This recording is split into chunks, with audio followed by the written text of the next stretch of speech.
Have you ever woken up from a dream that felt so real, it left you questioning whether you were still asleep? My name is Alaric Thorne, a marine archaeologist whose life revolves around unraveling the mysteries hidden beneath the ocean's depths. But no shipwreck or artifact I've encountered could prepare me for the terror that began with a single dream. It wasn't just the vividness of it, it was the feeling, as if something ancient and malevolent had reached out from the depths of my subconscious to drag me into its dark domain. I've spent my career surrounded by the unknown, but this was different. The dream started innocently enough, with the soft sound of waves lapping against a distant shore. But as the waves grew louder, they transformed into whispers, low and guttural, as if spoken by voices that hadn't echoed through the air for centuries.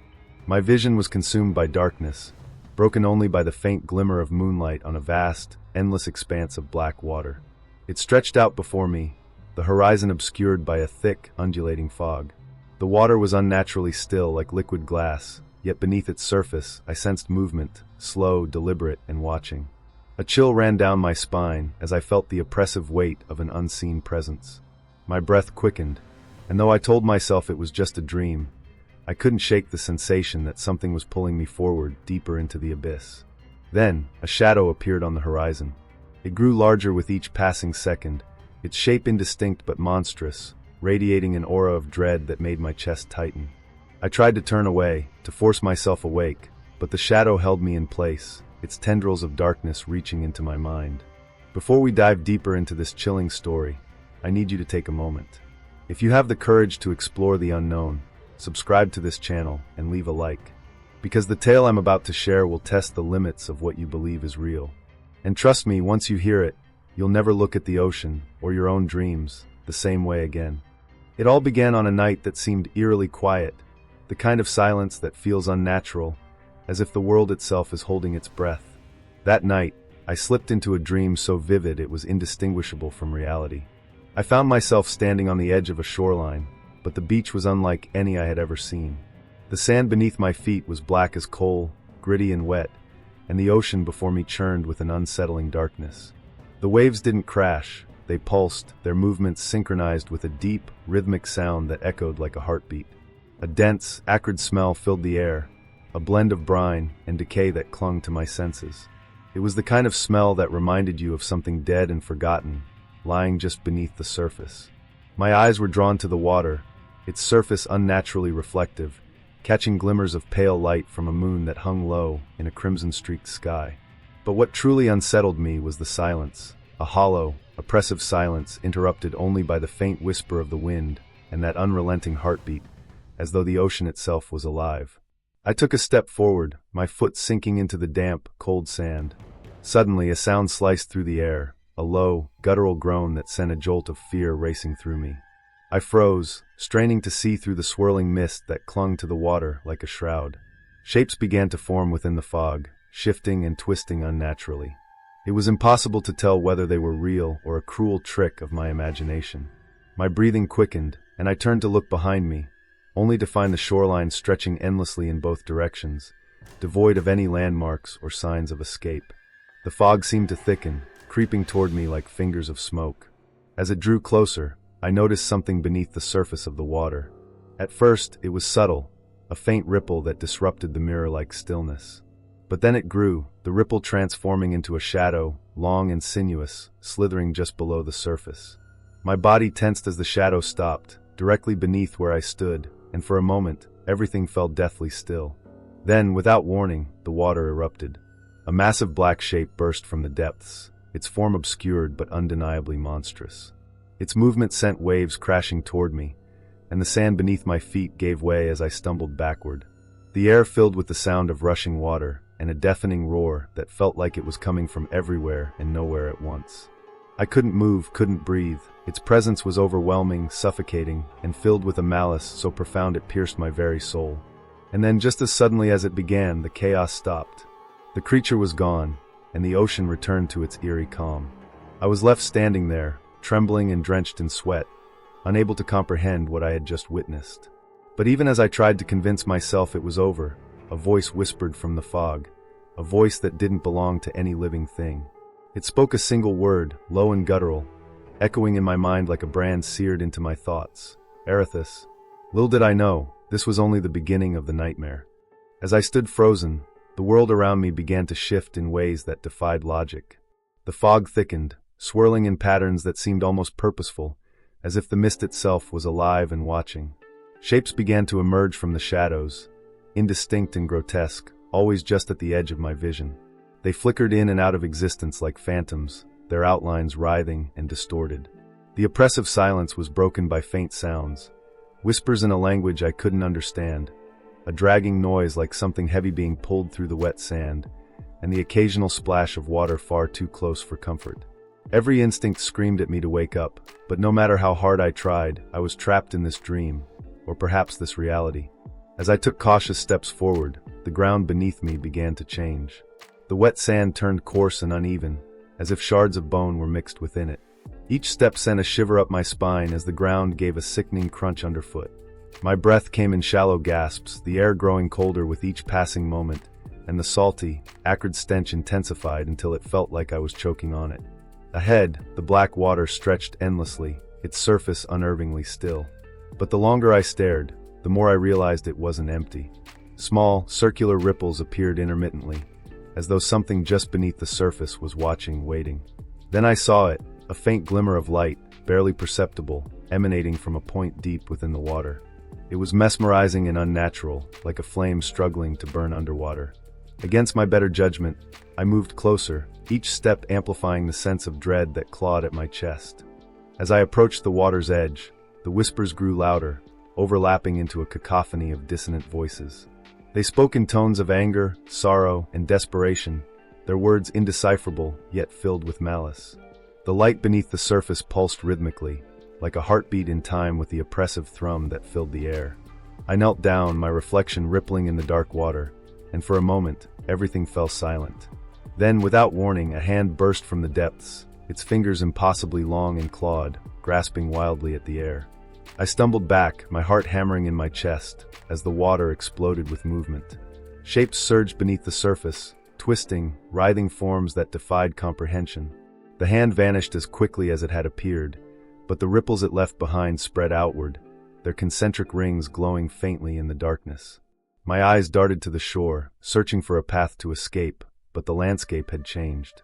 The once endless shoreline was now broken by jagged rocks that jutted upward like the ribs of some ancient beast. The mist closed in, wrapping around me like a suffocating shroud, and the whispers returned, louder and more insistent. Erithus, they hissed, the name reverberating through the air, each syllable dripping with venom. The light in the water flared suddenly, illuminating a massive structure submerged just beneath the surface. It was an ancient wreck, its skeletal remains twisted and decayed, but its outline was unmistakable, a ship impossibly large and ominous. Something about it drew me in, a magnetic pull I couldn't resist, even as every fiber of my being screamed at me to turn away.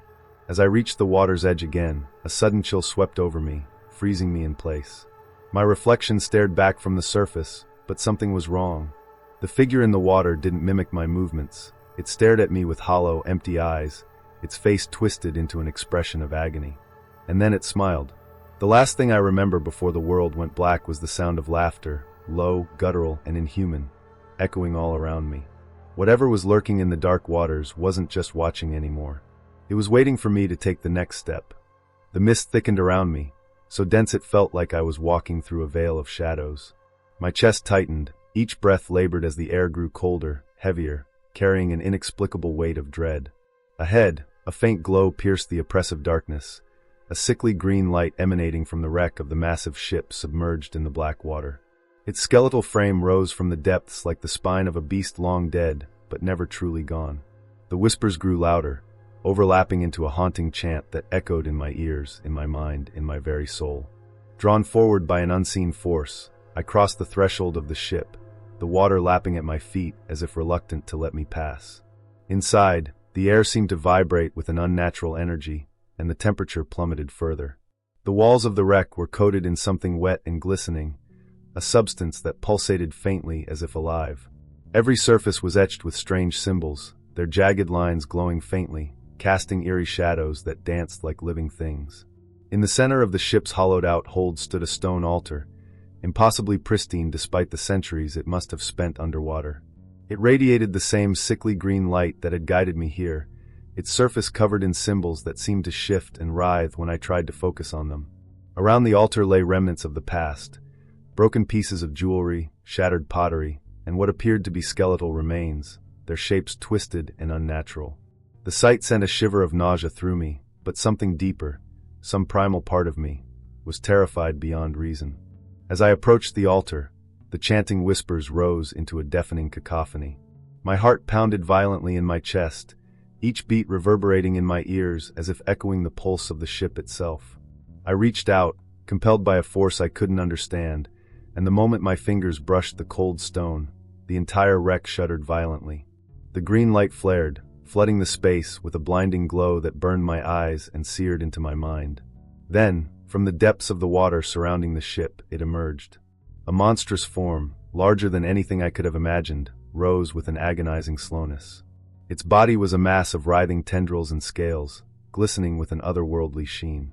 Its face, or what I assumed to be a face, was a grotesque amalgamation of sharp angles and gaping voids, its eyes like twin abysses, drawing me into their endless darkness. I tried to scream, but no sound escaped my lips. The creature's presence was overwhelming, its malice a physical force that pressed down on me, crushing the air from my lungs. It stared at me with an intelligence that was ancient and alien, its gaze stripping away every layer of my being until I felt utterly exposed, insignificant, and powerless. Then it spoke, not with words, but with a deep, resonant vibration that filled the air and reverberated through my bones. "You are chosen," the voice intoned, each word carving itself into my mind like a brand. "Erithus awaits." In an instant, the creature lunged, its tendrils reaching out for me, and I was consumed by darkness. My vision blurred, the world around me dissolving into chaos.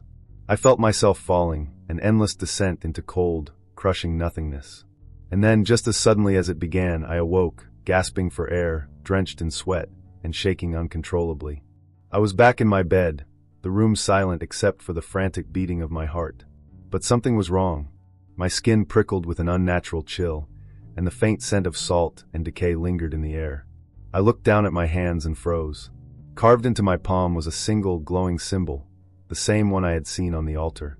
I told myself it was just a dream, but deep down, I knew the truth. Whatever had happened wasn't over. The nightmare had followed me back, and I was no longer alone. The morning after the dream, I woke up to a world that felt wrong. The air in my apartment was thick, stifling, and carried a faint tang of salt and decay, the same scent that had haunted me in the dream. My body was drenched in cold sweat, and my hands trembled as I sat up.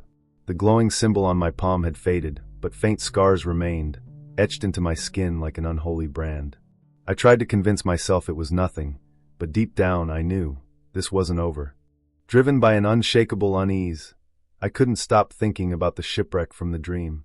It felt too vivid, too detailed, to be a simple nightmare. As a marine archaeologist, I had studied countless wrecks, but this one was different. There was a weight to it, a sense of history steeped in tragedy, and something far darker. I began searching online, piecing together fragments of folklore, maritime records, and forgotten myths. The deeper I dug, the more I found myself circling one name, Erithus. The ship had been lost centuries ago, swallowed by the sea during a voyage shrouded in mystery. Accounts described it as cursed, its crew plagued by strange visions and disappearances long before it sank. Survivors, if they could be called that, spoke of hearing voices and seeing shadows beneath the waves. These stories were dismissed as sailors' superstitions, but they matched my dream with chilling precision. One detail struck me like a thunderclap: the altar. Historical texts mentioned a strange artifact aboard the Erithus, an ancient relic believed to bring either great fortune or unspeakable ruin. Sketches of the artifact depicted symbols eerily similar to the ones I'd seen glowing on the altar and carved into my palm. My heart raced as I stared at the images, feeling an icy dread creep into my chest. It was as if the artifact was calling to me, pulling me deeper into its shadowed history. Unable to shake the growing paranoia, I decided to reach out to people who might know more. I contacted local historians and divers who had explored the region where the Erithus had supposedly gone down. Most were dismissive, laughing off the stories as mere folklore. But one name kept coming up, an old sailor named Elias Whitlock, who had once claimed to see the wreck with his own eyes. When I found him, Elias was reluctant to speak. His sunken eyes darted nervously, as if something unseen was watching him even in the safety of his home. Finally, after much coaxing, he began to talk. His voice trembled as he recounted his encounter with the Erithus.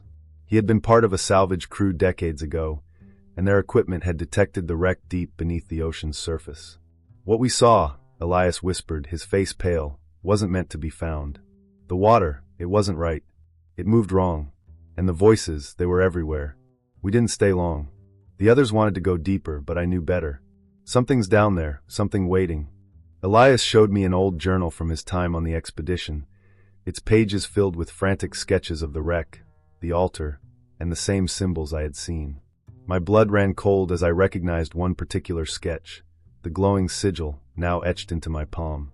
I asked Elias why he kept the journal if the experience had terrified him so deeply. His answer chilled me to the core. "It doesn't matter how far you run," he said, his voice barely a whisper. "Once you've seen it, it never lets you go." That night, as I sat alone in my apartment, the paranoia deepened. The air felt heavier, pressing against my chest, and shadows seemed to shift just out of sight. The scent of salt water was stronger now, as if the ocean itself had seeped into my home. Then, the whispers returned, faint at first, like the distant hum of wind through cracks in the walls. But they grew louder, overlapping, filling the room with their guttural, inhuman tones. I turned toward the mirror on the far wall, and my breath caught. My reflection stared back at me, but it wasn't entirely my own. The eyes were darker, deeper, filled with an ancient, unrelenting malice. And as my reflection began to smile, I realized with dawning horror that the nightmare hadn't ended. It had only just begun. The whispers haunted me relentlessly. Days turned into restless nights, each moment consumed by a gnawing sense of unease. I couldn't escape the feeling that something was pulling me, dragging me toward the ocean, toward the wreck of the Erithus. The sigil etched into my palm had grown darker, like ink spreading beneath my skin, and it burned with a cold fire whenever I thought of the ship. It was as if the dream had reached out of my mind and taken root in the waking world, an unrelenting curse that demanded answers. Despite my fear, I knew I couldn't ignore it any longer. Driven by a mix of desperation and obsession, I made arrangements for an expedition. My colleagues thought I was chasing a ghost, a foolhardy obsession with maritime folklore. But their skepticism didn't matter. I knew the truth, even if I couldn't explain it. The Erithus was real, and it was waiting for me. The day of the dive arrived, the sky above an ominous gray, heavy with the threat of a storm. The ocean itself seemed different, darker, as if it sensed what we were about to disturb. The crew was uneasy, their nervous chatter barely masking their apprehension. As we descended into the water, the world above disappeared, replaced by the suffocating weight of the sea. The deeper we went, the colder it became, and the sunlight above faded into an impenetrable black.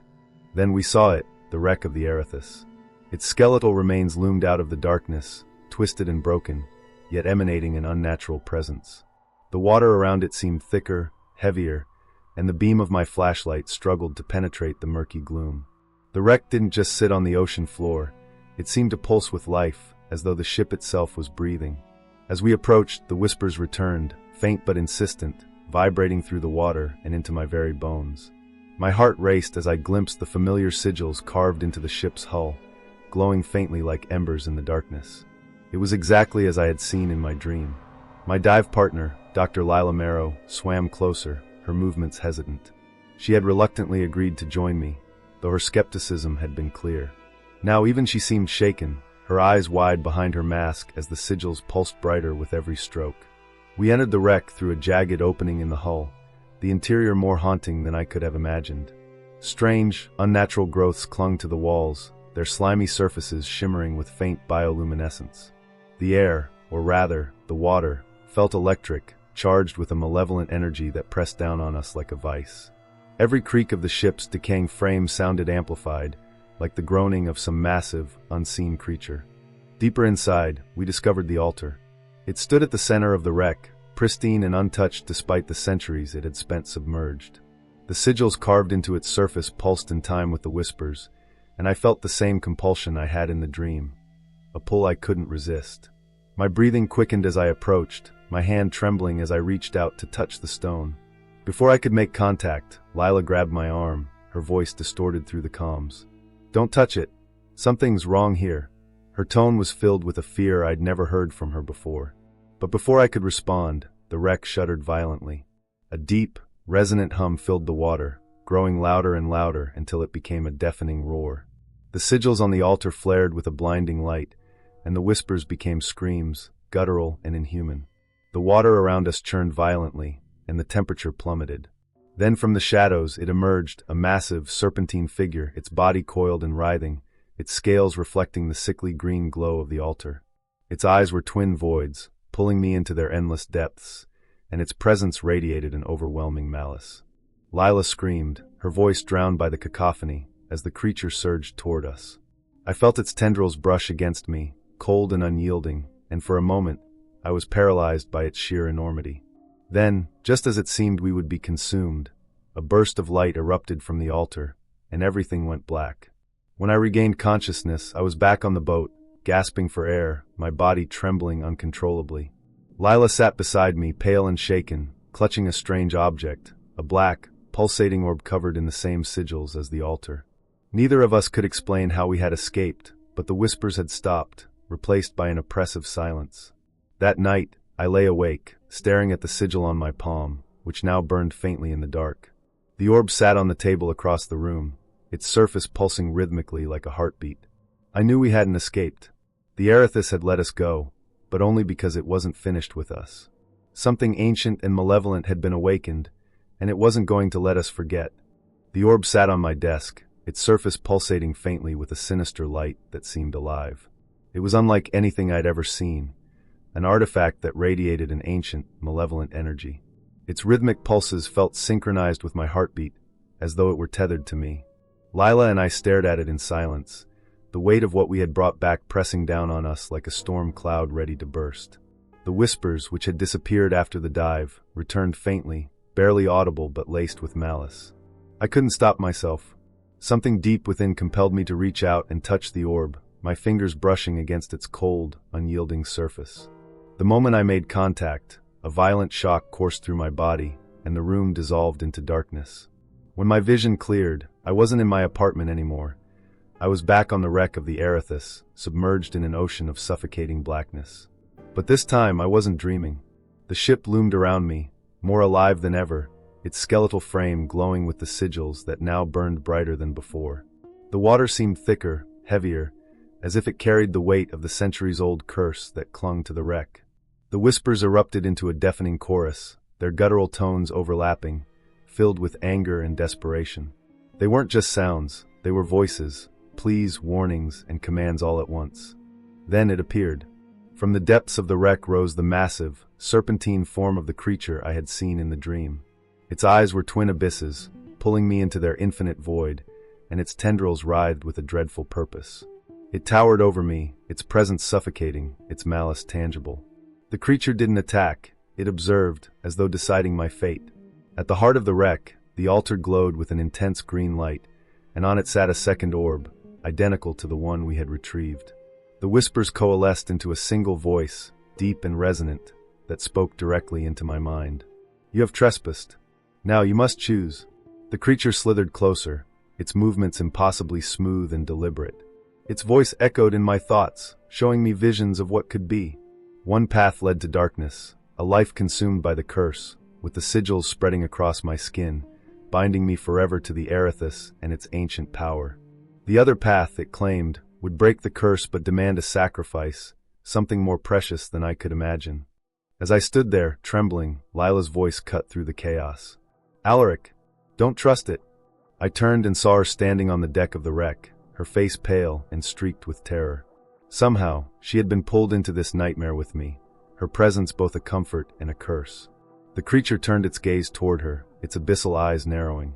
The air grew heavier, and I knew what it was demanding. The choice became clear: sacrifice myself to save Lila, or allow her to be taken by the creature, leaving me to carry the burden of the curse alone. The orb on the altar pulsed brighter, its light growing so intense it burned my eyes. The whispers became deafening, urging me toward the altar, demanding I make my choice. I reached for the orb, my hand trembling as the sigils on my palm burned hotter. The moment my fingers touched its surface, the world exploded into chaos. The creature let out a roar that shook the wreck, its tendrils thrashing violently. I screamed as the sigils spread across my body, searing into my skin like molten metal. The altar's light consumed everything, and for a moment, I felt myself being pulled into the void.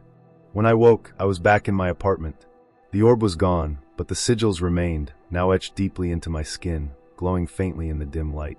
Lila was nowhere to be found, and the silence in the room was suffocating. My body ached with a cold that wouldn't go away, and my mind buzzed with fragments of memories I couldn't piece together. The whispers were gone, but I could feel something else, a presence, always watching, lurking just beyond the edge of perception. On my desk, where the orb had been, lay a single piece of paper. It bore the sigil from the altar, and a single phrase written in a language I didn't recognize.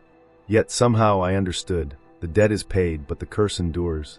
Even now, the shadows in my apartment seem darker, the air heavier. I know the Erithus hasn't let me go. It never will. And every time I close my eyes, I see the creature's abyssal gaze, waiting for the moment when it will return to claim what remains of my soul. The days following the dive blurred together, each one heavier than the last.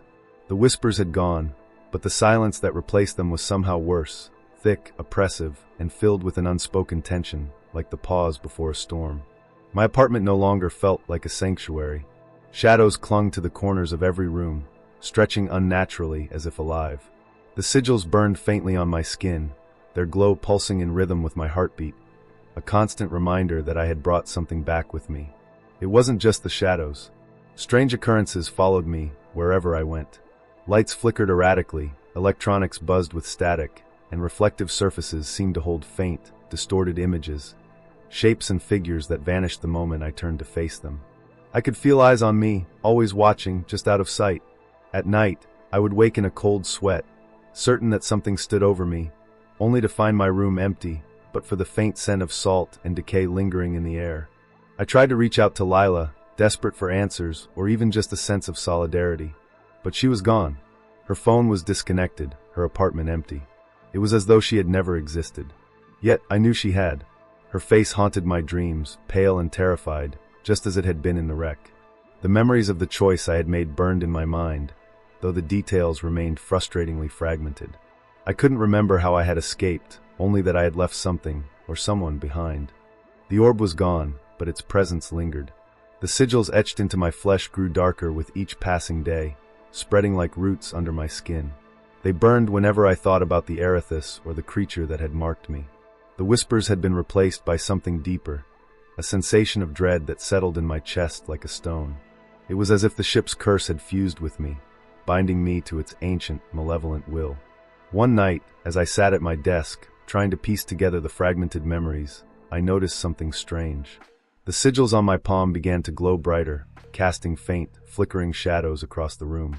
Then, the lights went out, plunging everything into darkness. My breath quickened as I reached for my flashlight, but before I could turn it on, a voice echoed through the room, low, guttural, and impossibly familiar. "You cannot run from what you've awakened." The voice seemed to come from everywhere at once, reverberating in my mind and filling the room with an oppressive weight. My flashlight flickered to life, casting a pale beam of light that barely penetrated the darkness. In the reflection of the window, I saw it, a faint, ghostly outline of the creature from the wreck. Its abyssal eyes stared back at me, filled with malice and an almost mocking awareness. Then it was gone, leaving only my ragged breathing and the oppressive silence behind. The next morning, I found a new sigil burned into my desk, one I hadn't seen before. It was smaller, but its presence was no less ominous. Beneath it were the words, "The curse is eternal. The debt remains." I began researching feverishly, desperate to understand what I had brought back with me and how to rid myself of it. Every thread led back to the Erithus, a ship that should have remained lost. Legends spoke of those who encountered it, all doomed to carry its curse until their last breath. Some claimed it was a gateway, a vessel that crossed the boundaries between our world and something far darker. But the most disturbing discovery was this. Every account ended the same way. The cursed would eventually disappear, swallowed by the shadows they had unknowingly unleashed. Some vanished from locked rooms, others while surrounded by friends. They were simply gone, their fates a mystery. I don't know how much time I have left. The sigils continue to spread, and the creature appears more frequently, lurking in reflections and the edges of my vision. I hear the whispers again, faint but growing louder each night. They're calling me back, urging me to return to the wreck, to finish what I started. Sometimes I wonder if it would be easier to give in, to let the curse consume me. But then I think of Lila, her terrified face, her voice calling my name as the darkness swallowed her. Did I condemn her to this fate? Or did she escape, and I was the one left behind? The only thing I know for certain is this: the Erithus isn't done with me. The shadows grow darker, the sigils burn brighter, and the whispers grow louder. Whatever I awakened beneath those dark waters wasn't meant to be disturbed. So now, I leave this story with you. If I disappear, let this be a warning. Stay away from the Erithus. Stay away from the waters that pulse with unnatural life. And if you ever hear the name whispered in your dreams, run. Because some nightmares don't end when you wake. And the dark waters will always call you back.